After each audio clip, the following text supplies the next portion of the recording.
Yo ho, hello there, my name's Andy, this is the RR Show. Today we are jumping into some r/LetsNotMeet.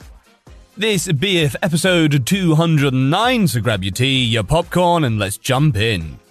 Our first story today is from Synox, Satan's B&B. A story on here reminded me of the time some friends and I stayed in what had to be the third most shady hotel in Vegas, which, for Vegas, is saying something. When I managed to inadvertently traumatize the entire of my company as I recounted what I considered to be an amusing childhood story. The hotel itself was a bit of a nightmare as everything was bolted down and none of the doors locked. But I digress. I decided that this would be a good place to put it, given the input of my buddies. The story itself is about my family's run-in with Satanists on a trip to upstate New York. Though the growing expressions of disbelief and horror on my companions' faces assured me that the story was not, as I had previously considered, funny per se. In any case, what follows is completely true and everyone present swears by this narrative. When I was 5 years of age, we took a road trip, as was common in our family, up to New State, New York, to see my grandmother on my father's side, as well as to tour around the countryside a bit. There we were in rural upstate, away from the region in which my grandmother actually lives, and we were planning on staying in a bed and breakfast my father had booked ahead of time. It had been an unexpectedly long drive due to weather complications, and when we found the B&B in question, we were all quite tired. We went up to the door to check in, and a woman missing her 2 front teeth on both jaws answered. She invited us in, but warned us that they didn't have any room for the night. They were booked solid. My father protested that he made the arrangements in advance, but she said she knew another hotel that had vacancy just up the way, and she'd give him a call, and she assured him they would offer the same rates. But first, she insisted on showing my parents around, as her husband was an artist and she wanted to show them his studio and famous artwork. We were all invited in, but after seeing the first few pieces of naked women missing their front teeth, bound or being tortured in various ways, my parents opted to leave the kids outside with Grandma. Apparently, most of the rooms were full to the ceiling with similarly foreboding images of dead or dying people, with the occasional sculpture of menacing animals. My parents were a bit creeped out, but just figured these people were eccentric and they had dodged a bullet by ending up somewhere else. We all waited out back while the woman called her friend beside a pit containing what could have only been described as an altar, covered with pentagrams.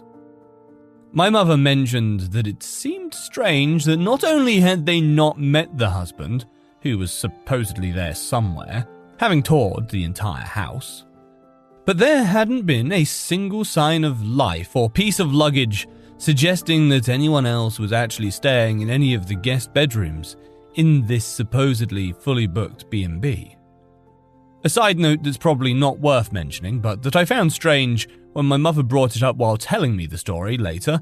As I was 5 at the time, a lot of the story has been narrated to me after the fact by different people who were involved on some level, was that we stopped by a park to stretch our legs at some point before proceeding to the next place. The storm was closing in on us and my parents wanted to be sure we had zero energy upon arrival. While in this park, my mother claims that one of us found and brought to her a small necklace with a pendant on it. The pendant itself was a pentagram on one side, with a Third Reich symbol on the other. My mother took it away and put it in her purse. We arrived at the next bed and breakfast to be greeted by a different woman, also conspicuously missing her front 2 teeth, upper and lower. It was about this time that my grandmother mentioned that she had read a lot of articles recently about tourists being killed by some cult or Satanist or some such in this area. Great. She tended to tell a lot of tall tales, so I think my parents kind of rolled their eyes and dismissed it, but they made a point to mention it later. The storm was now upon us. We were all exhausted, and there was nowhere else to stay that we could find anywhere near. My dad decided we would make do with whatever they had to offer. What they had to offer was a slightly renovated barn.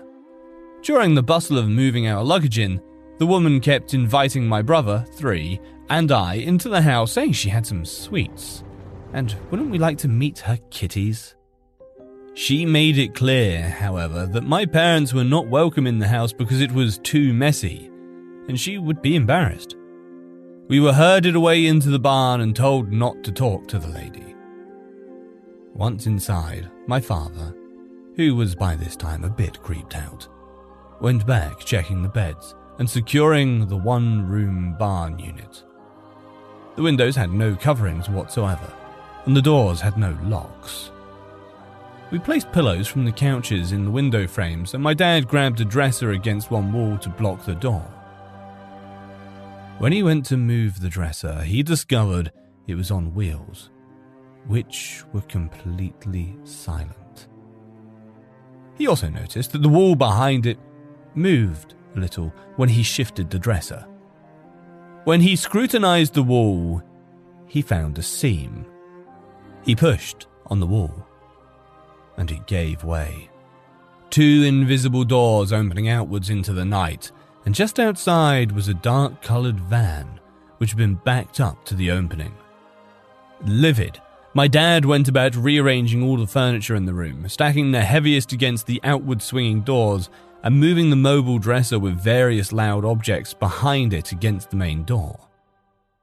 When he had completed this, and we were all starting to settle down at about 11 p.m, the woman brought us freshly baked blueberry muffins. Now, as I mentioned before, I don't remember much of this trip, but this is one element I have a vivid recollection of. With the inclement weather and the rush to find a place to stay, complemented by the lack of restaurants, nigh anything in the area, we hadn't had what one might consider a proper meal. When you're 5, dinner is very important. The muffins were fresh baked and smelled heavenly. I wanted one more than I wanted anything else in the world.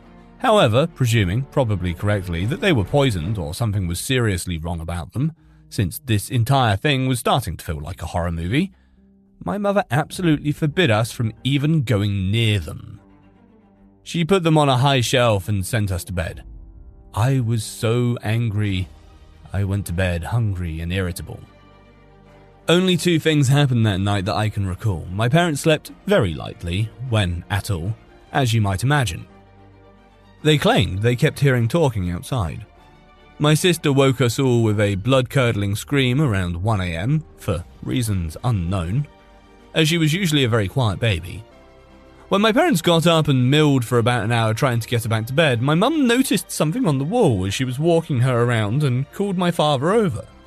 What I would later learn is that the picture hanging to the one side of the door that during the daylight seemed to be logs in a recently extinguished fire pit in a tranquil forest scene was by night unmistakably burning corpses with a hooded smoky figure looming over them.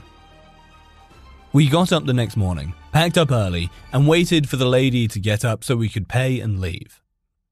While my parents were packing the bags, the woman came around back and gave both my brother and I a small wooden cat carved into the form of napkin holders, each a different colour, that she'd written little notes on. Now, as my father was paying after loading us into the car, my mum began kicking the gravel around on the drive absent-mindedly. The woman came over to say goodbye and waved to us with her gaped grin, and my mother noticed that she was trying to discreetly recover the tiles that she was uncovering under the gravel.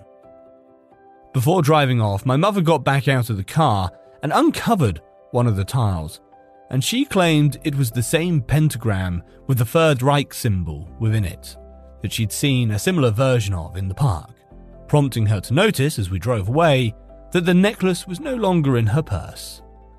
The likelihood of it simply falling out of her purse pocket she had placed it in, as she put it, quite unlikely. People listening to this story seemed appalled at the fact that I still have that little wooden cat that the nice lady gave me sitting in my bedroom. I know this all sounds very strange, but I can only assure you that it matches well with my memory of the events, and all of the adults who were there tell the same story, and 2 of them are not known to extrapolate at all. Personally, I am glad it's just a weird story we look back on with confusion, and that nothing stranger happened that night.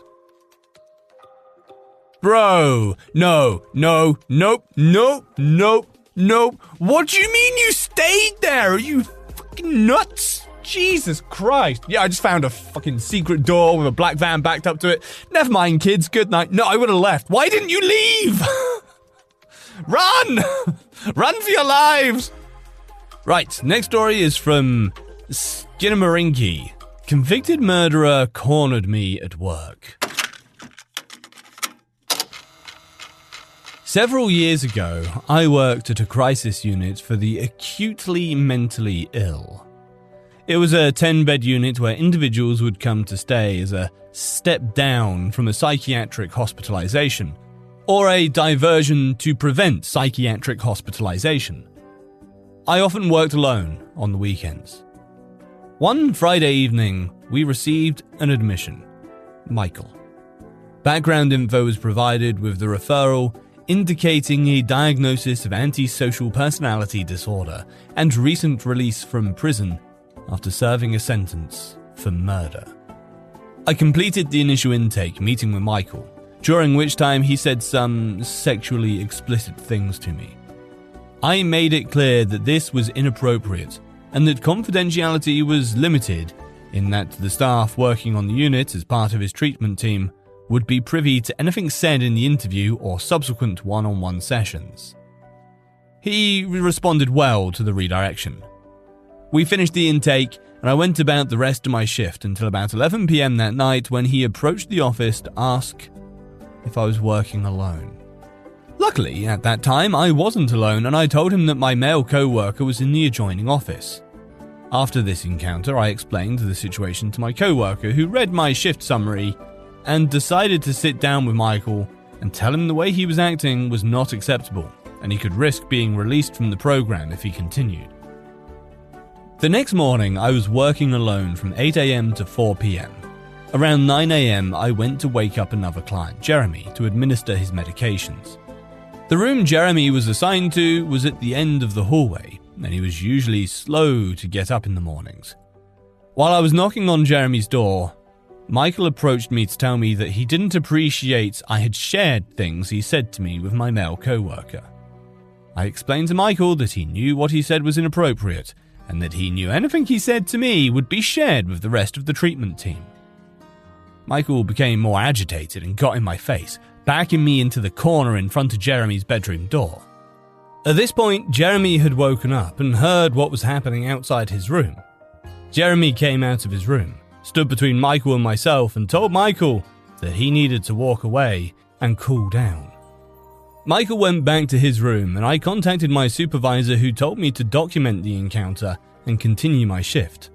Needless to say, I left that job shortly after this incident.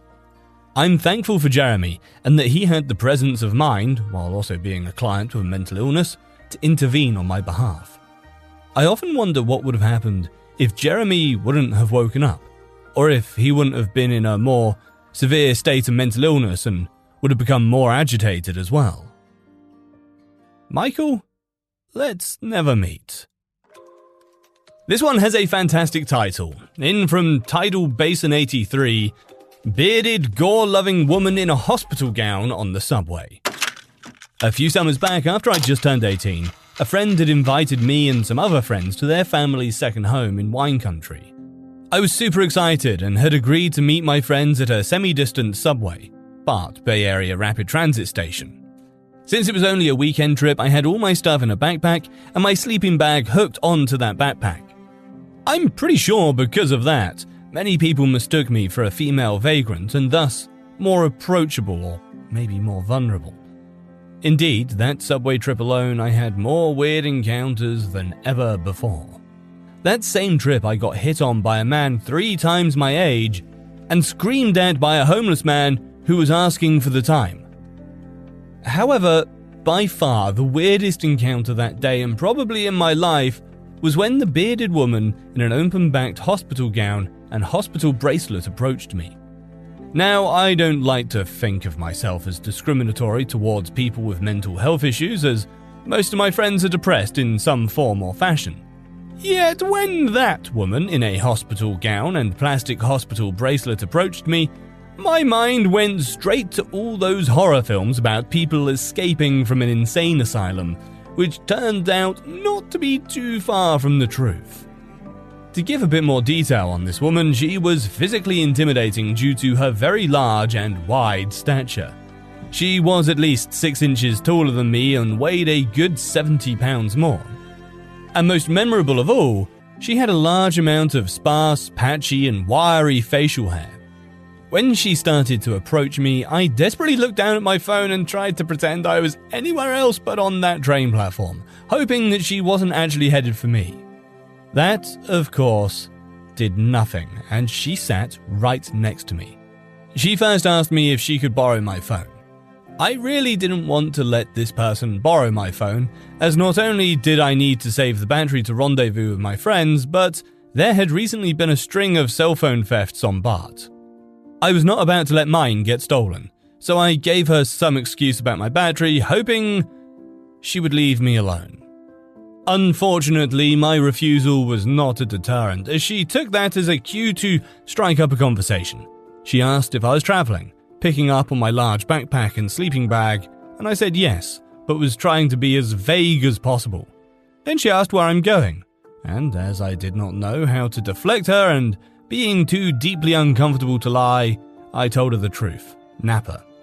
She then proceeds to tell me how she had gotten locked up at a psychiatric facility in Napa after she had beat her husband with a phone receiver after he had threatened her. Feeling very glad that I had not given her my phone, I tried to defuse the situation by sympathizing with her over her awful ex-husband. That prolongs the conversation, and she asks me again to borrow my phone so that she could show me a website called World's Best Gore Vids. Apparently, there is a particular video she was a fan of that was a graphic video of a man getting his head run over by a tank. Now, I don't know about you, but that is not something I want to watch, ever. But especially not with the woman who had just admitted to savagely beating someone. Luckily, soon after, my train arrives at the station and I board it. Unluckily, so did she. She kept talking to me during the ride. For my part, I tried to say as little as possible to not seem rude and anger her, while also trying to make it clear that I was not interested in talking. She did not pick up this cue, or did not care. We parted ways a few stops later when she got off the train. She told me she was meeting her new boyfriend there and had wanted to call him, which was why she wanted to borrow my phone. I sincerely hope her new man does not have any phone receivers lying around. So, bearded, gore-loving lady in a hospital gown, let's not meet.